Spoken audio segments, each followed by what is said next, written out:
जो गेट पे इधर उधर खड़े हुए हैं और अपना कीमती समय निकालकर आज इस आंदोलन में शरीक हुए हैं कि वो अंदर आ जाएंगे तो ज्यादा बेहतर लगेगा।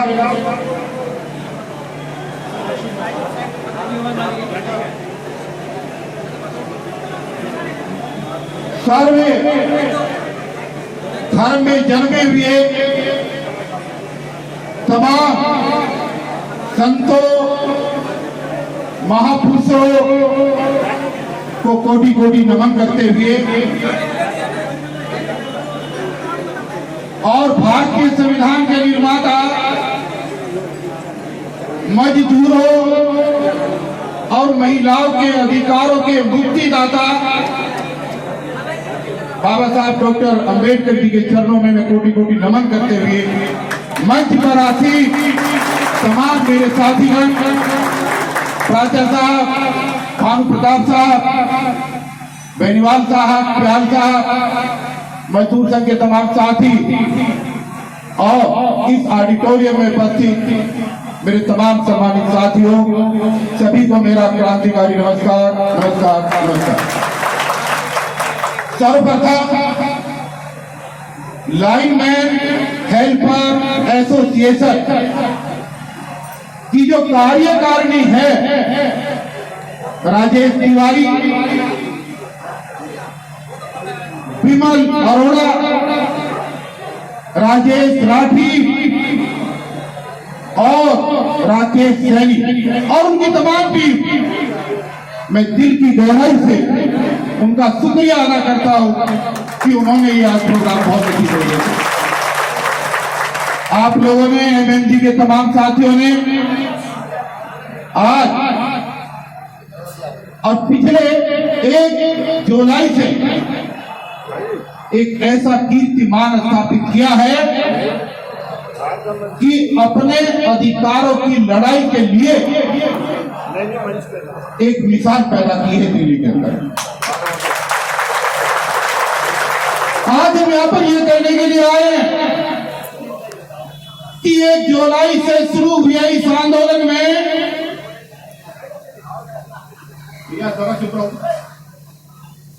एमएमजी आज के बाद अकेली नहीं है। आज सिर्फ पीएचसी नहीं बल्कि दिल्ली के अंदर एमसीडी, स्वास्थ्य विभाग, एजुकेशन, जल बोर्ड, टीटीसी और दिल्ली के ऐसे ही कम से कम 100 संगठन आज से एमएमजी के साथ कंधे से कंधा मिलाकर इस आंदोलन में साथ हैं। ये एजेंडा है ठेकेदार हटाने का। मेरे से पहले वक्ताओं ने भी यही बात रखी है और एजेंडा भी है। देखिए, इस संगठन के नाम में जैसे कांग्रेस और इंदिरा गांधी के समय एक बार नारा दिया था गरीबी हटाओ, ऐसे ही ठेकेदारी हटाओ के नाम से ये संगठन बनाया गया। आज हमारा सबसे बड़ा मुद्दा यही है कि काम हम कर रहे हैं और काम करवा पीएचसी रहा है, तो फिर ठेकेदार का बीच में कोई जरूरत नहीं है ना, नहीं होना चाहिए ना। और ये शुरुआत एमएमजी से ही होगी और पीएचसी राजधानी पावर लिमिटेड कंपनी के प्रशासन को ये चेतावनी है कि इन ठेकेदारों को जितना जल्दी हो सके एमएमजी और कंपनी के बीच से इनको निकाल ले, नहीं तो आने वाले टाइम में ये आंदोलन और ज्यादा उग्र होगा, ये बंद नहीं होगा। शुरुआत ठेकेदारों को भगाने की यही से होगी। आने वाले 1 अगस्त में स्वास्थ्य विभाग के साथी भी यहाँ पर आए हैं, आप उनके लिए भी तालियां बजाएं, वो भी आंदोलन में कूद पड़े।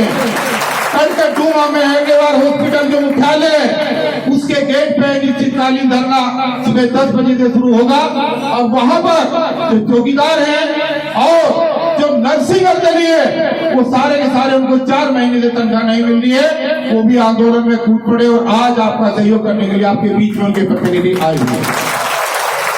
दिल्ली के सरकारी स्कूलों के अंदर जो कर्मचारी काम करते हैं, कच्चे कर्मचारियों की बात कर रहा हूं, उनके भी बहुत सारे लोग यहाँ पर कच्चे कर्मचारी, सफाई कर्मचारी यहाँ पर आए हुए हैं और उनका भी कहना यह है कि पीएससीएस की लड़ाई में हम भी तुम्हारे साथ हैं, इसको रुकने मत दो। दोस्तों, 27 जून को एक प्रोग्राम हुआ था और 27 जून के प्रोग्राम में एक रेजुलेशन पास हुआ था। क्योंकि आप लोगों में से ज्यादातर लोग उस प्रोग्राम में नहीं आ पाए थे, मैं आपको इनवाइट नहीं कर पाया। उस रेजुलेशन के बारे में आपको जानना बहुत जरूरी है। दिल्ली की केजरीवाल सरकार, जिसको हम बार बार चेतावनी दे रहे हैं, झूठी सरकार,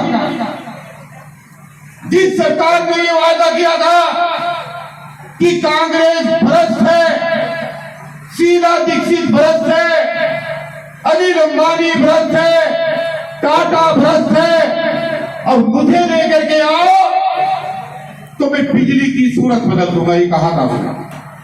और उसने अपने चुनावी घोषणा पत्र के अंदर ये वादा किया था कि दिल्ली के तमाम कच्चे कर्मचारियों को मैं पक्का करूंगा अगर मेरी सरकार बन गई। किया था ना वादा। लेकिन आपको जानकर ताज्जुब होगा कि केजरीवाल सरकार के पिछले 9 साल के शासन के अंदर मात्र 429 लोगों को सरकारी नौकरी मिली है। पूरे देश के अंदर इससे बड़ी निकम्मी सरकार कोई हो नहीं सकती। एक भी कर्मचारी को पक्का नहीं किया गया, झूठ बोल करके वोट ले लिया। मैंने पीएससी कंपनी को कहा कि कंपनी आपका हमारा कोई झगड़ा नहीं है, हम आपके काम में कोई व्यवधान नहीं डाल रहे हैं, हम आपका काम नहीं रोक रहे, हम तो चुनी हुई सरकार से उसकी वादा खिलाफी की याद दिलाने के लिए 50,000 लोगों को लेकर केजरीवाल का घर घेरने के लिए जा रहे हैं कि बताएं इनको पक्का कब करें।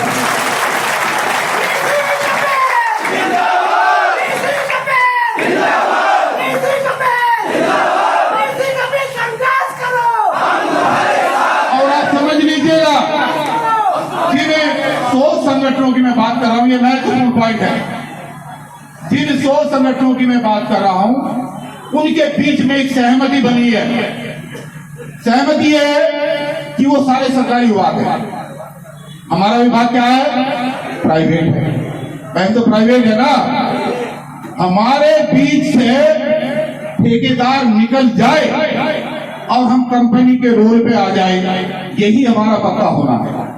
इतना ही तो है हमारा। तो ये बात तय हो चुकी है कि इस आंदोलन के अंदर दिल्ली में ठेकेदारी हटाओ आंदोलन में अगर सबसे पहले कोई कर्मचारी पक्का होने की शुरुआत होगी तो वो बिजली विभाग के कर्मचारियों से होगी, सारे संगठन। हमने उनको कहा है कि हमारा काम आसान है, आपका काम मुश्किल है क्योंकि आपका सरकारी मामला है।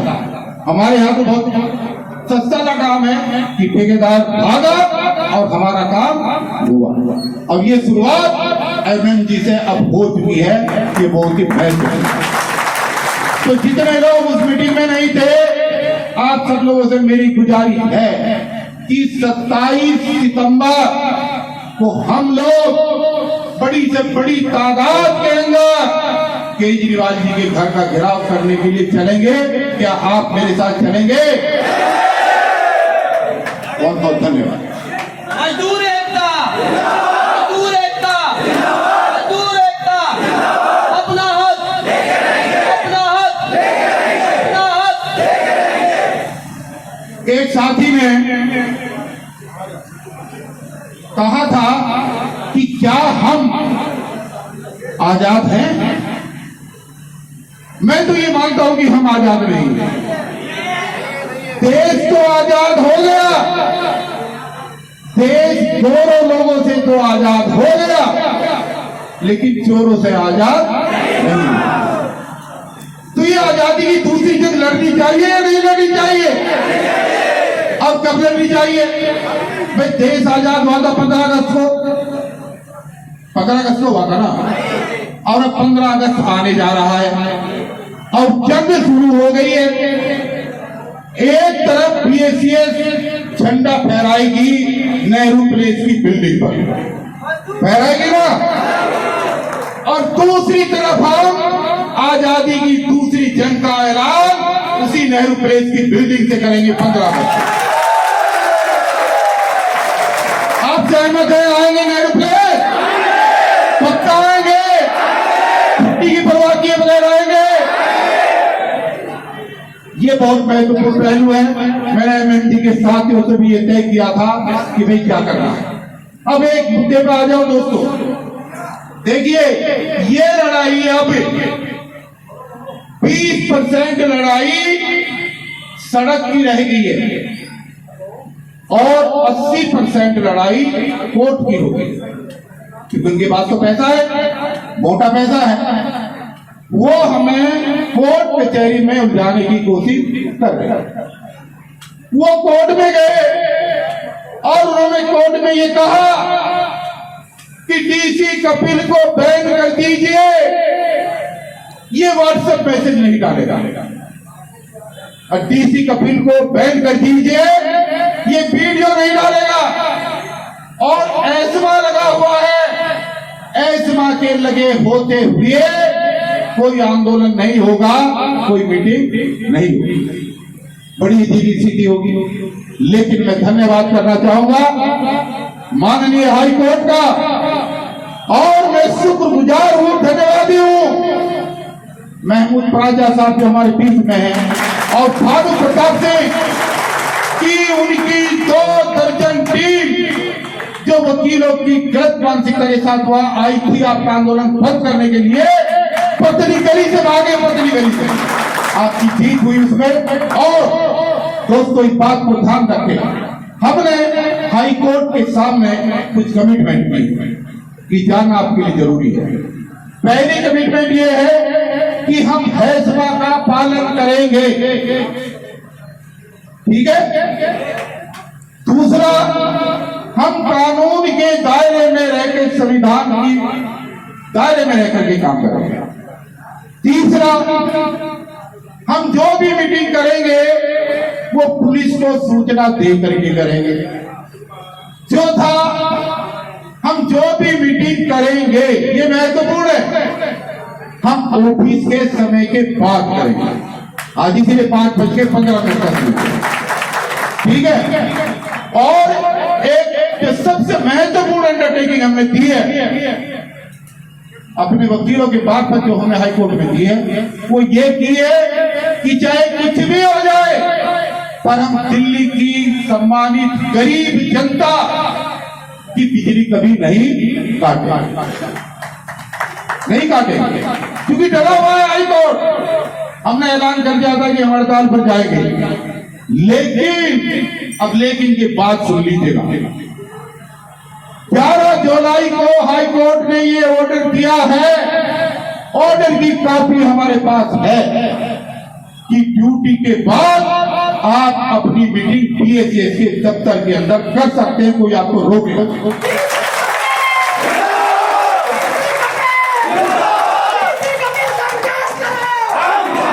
और बहुत जल्दी मिशन सेव कॉन्स्टिट्यूशन के तहत हर डिवीजन के अंदर हम 5 बजे के बाद प्रशिक्षण देंगे, शिविर लगाएंगे।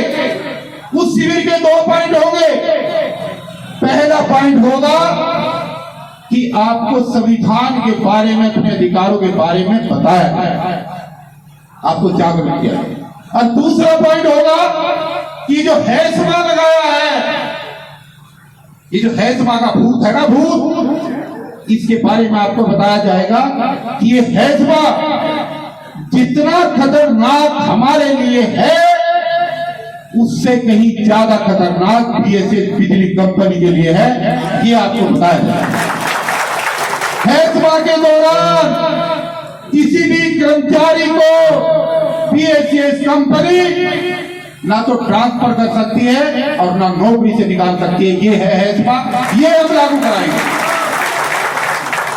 ये जो तालाबंदी करके आज भी पुराना साहब, आज 5 बजे का ऑर्डर आया, 5 बजे शाम को, और ये कहा गया कि जो कर्मचारी सुबह आया है वो 5 बजे फिजिकल अटेंडेंस लगवाएगा, क्योंकि कि वो इस प्रोग्राम में ना आए।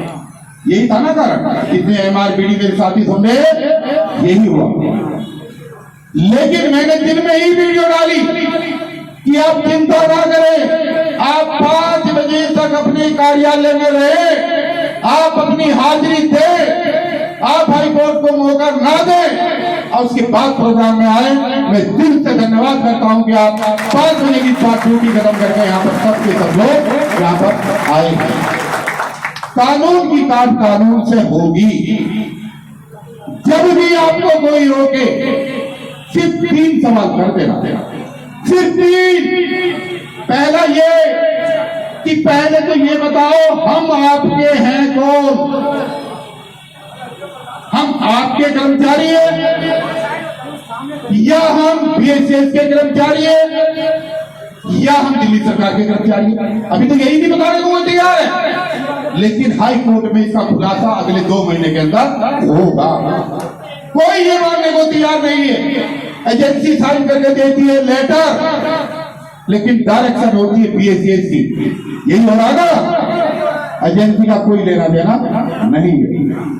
टर्मिनेशन करती है एजेंसी, ट्रांसफर करती है एजेंसी, लेकिन चाबुक चलता है बीएसएस।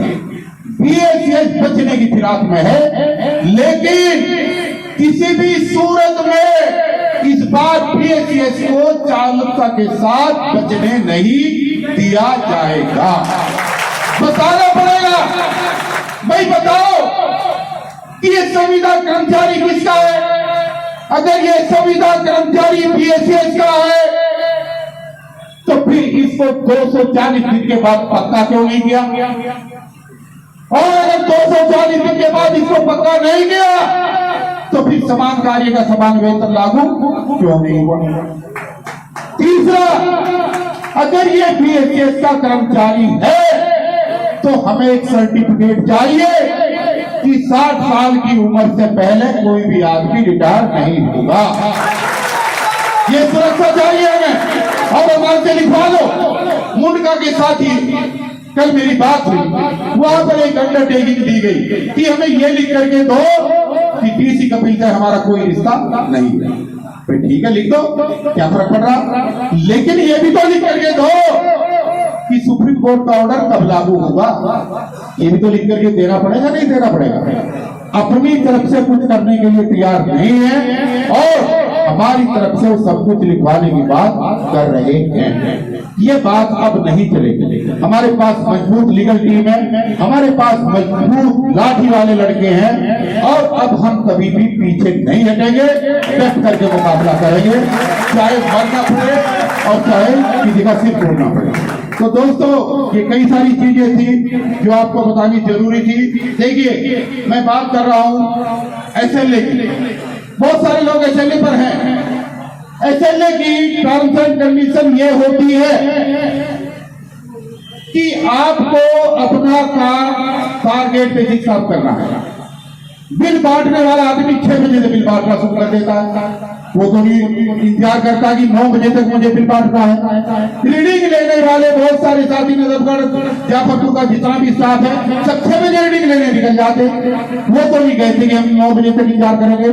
और जब एनफोर्समेंट रेड मारती है तो स्टाफ को सुबह 5 बजे बुला लेती है, आज रेड मारने जाना है, तब तो 9 बजे नहीं होता।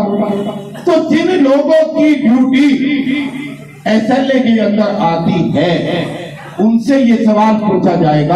आप पूछिएगा, एसएलए के जो भी लोग मेरी आवाज सुन रहे हैं, अपने डीसीएम को लिखित में देगा। मैं एक प्रोफा बना के दूंगा कि ये बता हमारी ड्यूटी कितने बजे से लेकर कितने बजे तक।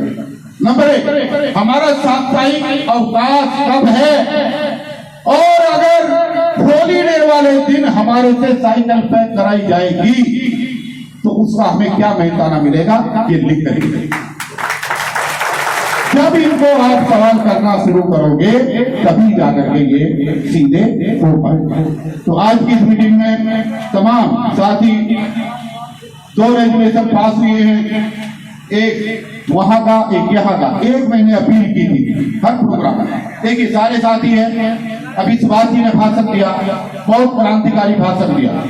कई सारी यूनियन ने, आउटसोर्स के लोगों ने सब यूनियन का साथ दिया है, दिया नहीं दिया आप लोगों ने, समय समय पे दिया है, पर्चियां भी कटवाई है। लेकिन आज जब संकट की घड़ी आई तो जीपीए की यूनियन में भाग खड़ी हुई। और मैंने उनसे एक बात कही है, अगर मैं पीएसए राजधानी पावर लिमिटेड की बात करूं तो जीपीए के मात्र 1000 कर्मचारी बचे।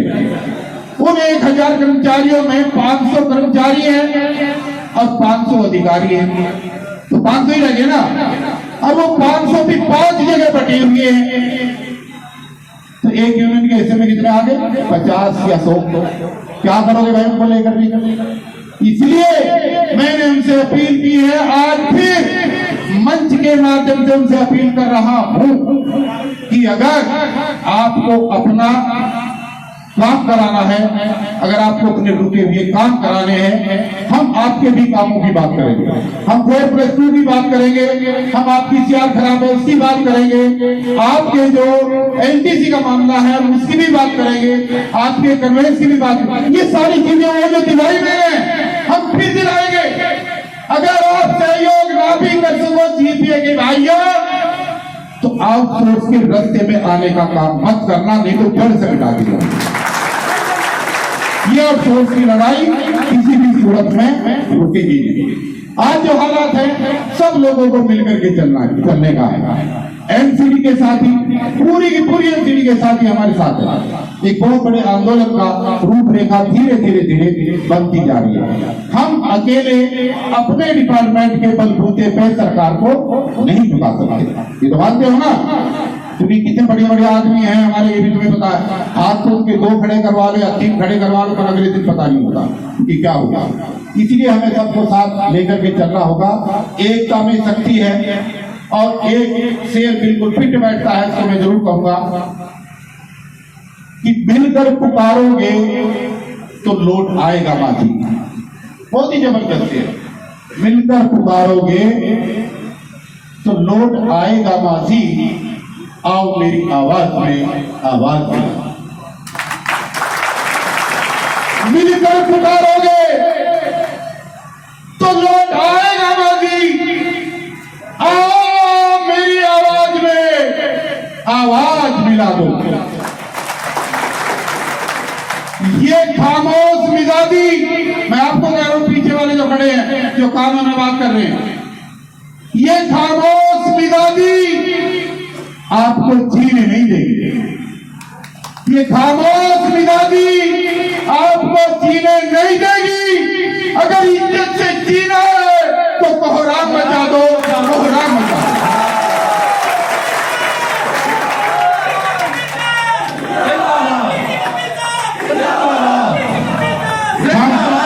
हम अपनी लीगल टीम का दिल से शुक्रिया अदा करते हुए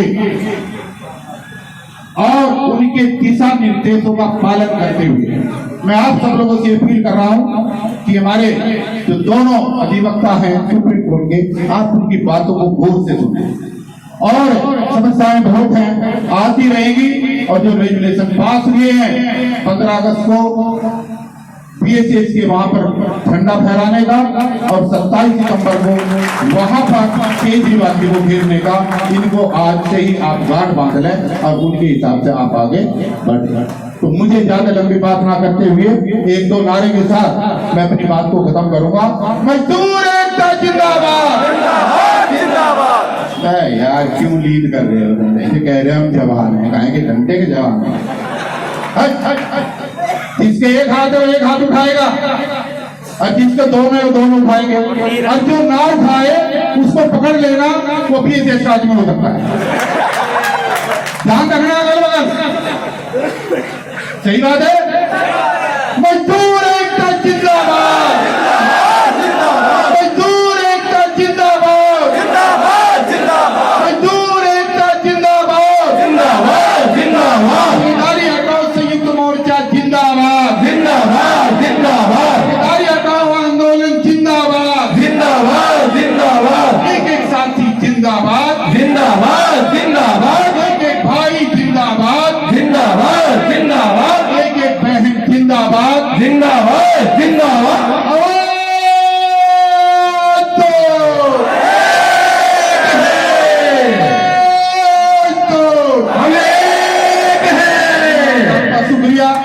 बात सुने। एमएमजी की टीम को बधाई और मैं उनका हार्दिक धन्यवाद करता हूं कि आज का बहुत ही सुंदर प्रोग्राम आप लोगों ने आयोजित किया और आप हमारे दोनों सुप्रीम कोर्ट के सीनियर वकीलों की बातों को सुनने जाएंगे। मेरा आपसे ये अनुरोध है, जाएंगे नहीं है?